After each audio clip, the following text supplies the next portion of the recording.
In response to an RTI query, the Reserve Bank of India revealed that there were 229 banking frauds in the financial year 2021. That's not 229 frauds for the entire year, but that's 229 frauds a day, wherein about 1.38 lakh crores of money was cumulatively siphoned off. Now, financial frauds happen every minute in our country, and some of these are really perplexing. Like the one that happened last month, where someone created a fake cryptocurrency and defrauded people to the tune of 1,200 crores. And all it took to con people was a flashy website which did not even have an address or a telephone number, some promotional events with local celebrities, a few YouTube videos, prompt payments to early investors, but most importantly, a promise to deliver returns at the rate of 3% per day. Now, 3% per day, and I'm assuming that's simple interest, means that your money would have grown by 10 times within a year, which seems mental now, but that's really what the scamster was counting upon. So as it happened in this case, Morris Coin was a complete fraud and an estimated 1.1 million people might have lost their money on it. Now, financial fraud can happen to anyone, and so in this video, we shall examine 4 important areas. What exactly is a fraud? How can we detect it? How to protect oneself before a fraud has happened? And finally, what's our recourse after a fraud has taken place? Let's begin.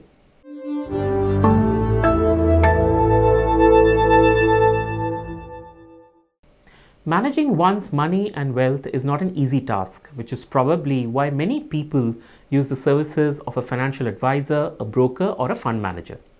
Per the letter and spirit of the law, these qualified individuals have a fiduciary responsibility to always act in the best interest of their clients. But knowing how the financial industry is designed, there will be many occasions when even the best of the advice will not lead to acceptable results. There will be a fund that will underperform and a stock that will crash for reasons unknown. And this is where a line needs to be drawn on what is a poor performance and what is a fraud. Now, if the advisor does what he or she is required to do, that is, evaluate your complete financial situation, looks at your investment experience, understands your risk tolerance levels, explains taxes, factors in your age, liabilities, health, and if he then recommends an appropriate portfolio, then in our view, the advisor has done a wholesome job. Which means subsequently, if your portfolio does decline in value, then everything else being equal, you don't have a claim against this advisor. But having said this, not everything can be swept under the rug in the name of poor performance or bad timing. Companies often hide behind their terms, conditions, and disclaimers, but if you want to take your advisor, broker, or agent to court, then you need to establish one or more of the following 3 conditions. Number 1, prove if there has been any professional negligence. For example, the advisor did not have the skills that he or she was claiming. Number 2, establish if there was a deficiency in service, which basically means something was promised but not delivered, which resulted in a missed opportunity for you. And thirdly, there was fraud, which can include something like investing in a bogus scheme or unauthorized trades on your account, etc. So while the first 2, that is the professional negligence and the deficiency of services, were civil frauds, fraudulent activities are criminal in nature and can be filed under several sections of the Indian Penal Code. Now, if you are convinced that you have a strong case and you want to take judicial recourse, then do make certain that you prepare well for it in terms of documentation, cost of fighting the legal case, and of course the emotional stress of it. Remember, organizations almost never like the publicity that comes with a suit, so keep your options open for an arbitration or out-of-court settlement in consultation with your lawyer.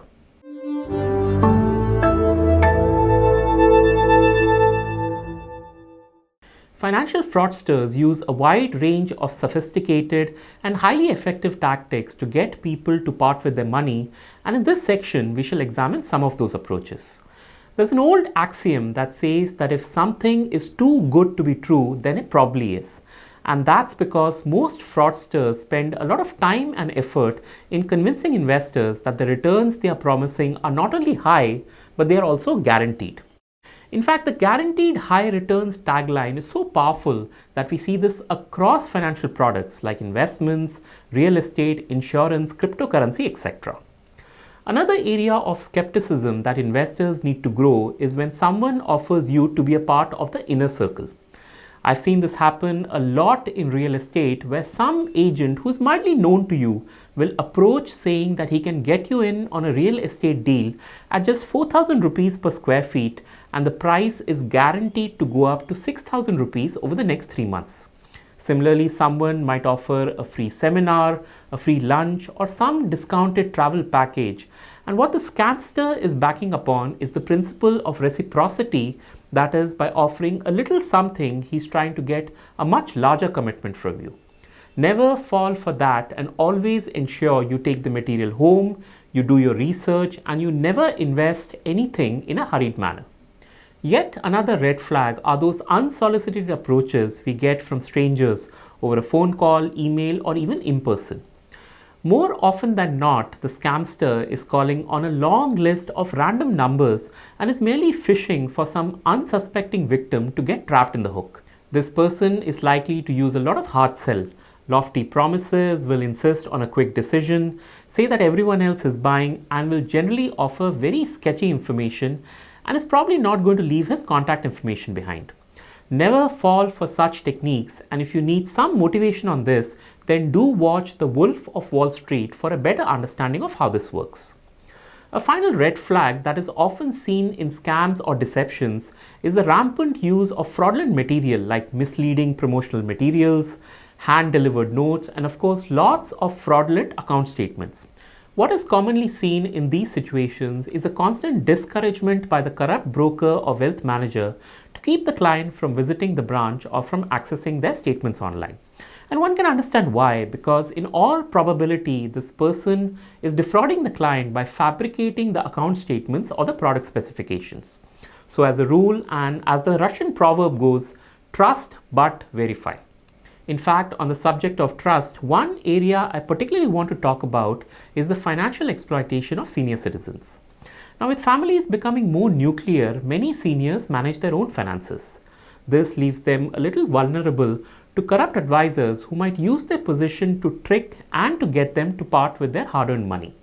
So if you are someone who is casually overseeing your parents' finances, then do pay extra attention if you see some unwarranted withdrawals from their accounts.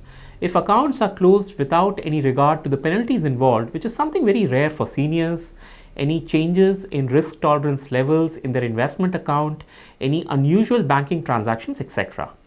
In fact, do explore forwarding this video to every senior citizen you know so that they are better informed on how fraudsters operate and how they can protect themselves.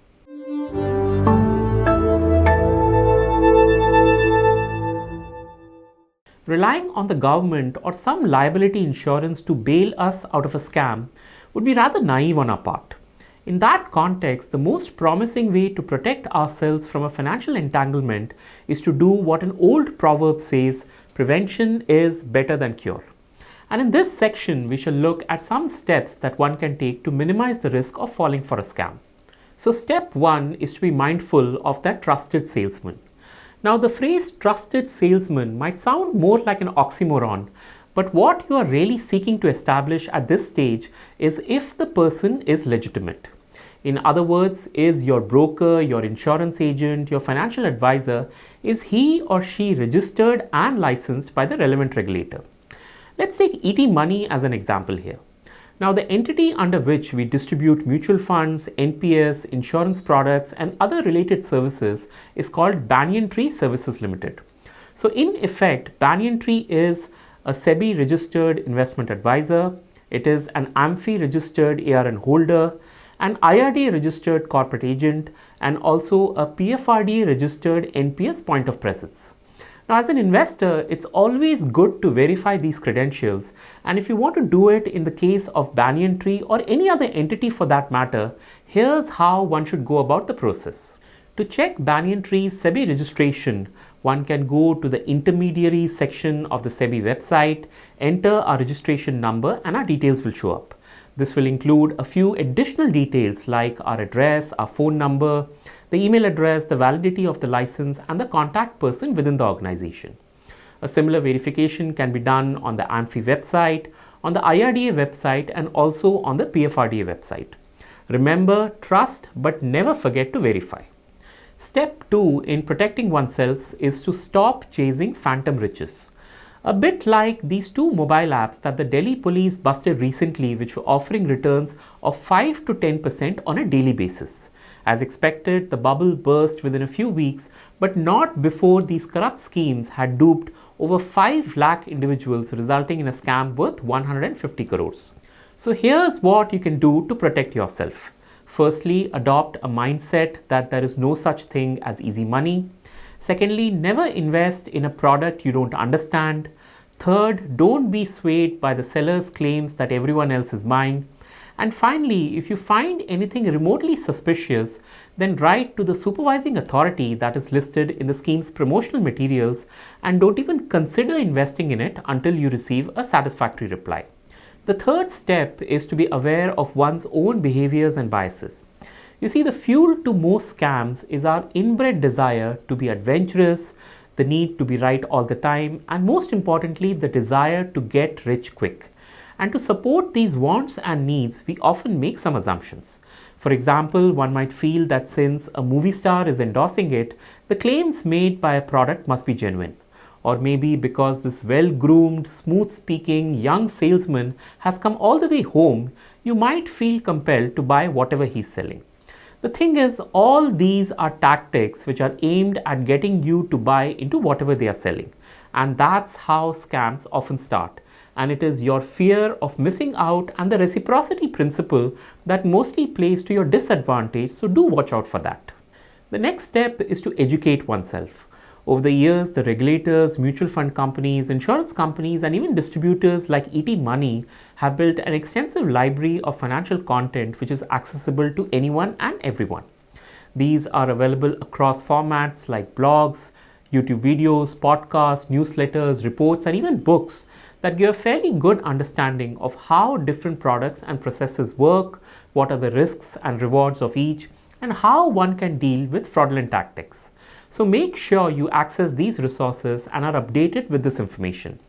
Of course, one caveat here is that a lot of scams and frauds actually emanate from social media platforms.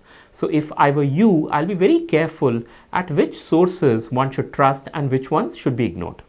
Alright, we now have step 5, which is all about having a strong process orientation, which means number 1, always ask for documentation and keep a record of everything related to the purchase, which includes any and all emails exchanged, audio copy of the phone calls, the final contract, etc. Number 2, always ask for a copy of the agent's certificate to be mailed over from the agent's official email ID, which is a great way to prove the legitimacy of the salesman. Number 3, when sending an email, make it a habit to loop in the individual's superior and the customer care department of the company. Number 4, never shy away from asking questions about risks, benefits, exclusions, commissions, and always ask for these responses in writing. Number 5, always sign up for the account statements to be sent from the company's official email ID or a secured access to their website. And finally, process number 6, and this is very important, is that in case you were to find a problem, never make the mistake of calling your branch manager or broker or relationship manager or the insurance agent first.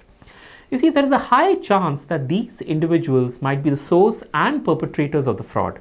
And so always escalate the matter to a superior authority, preferably to the organization's grievance or compliance department, whose details would be available in the company's website. And the final step, step 6, is to keep one's financial information to oneself. This means under no circumstance are you to share the usernames, logins, passwords, OTP, etc. Further, you should be careful about sharing documents like a copy of your PAN and Aadhaar. And if you still have to, then do make sure that you mark them as self-attested and also mention the purpose for which you are giving the document. Needless to say, never hand over a blank white paper with your signature on it or a blank check to any individual.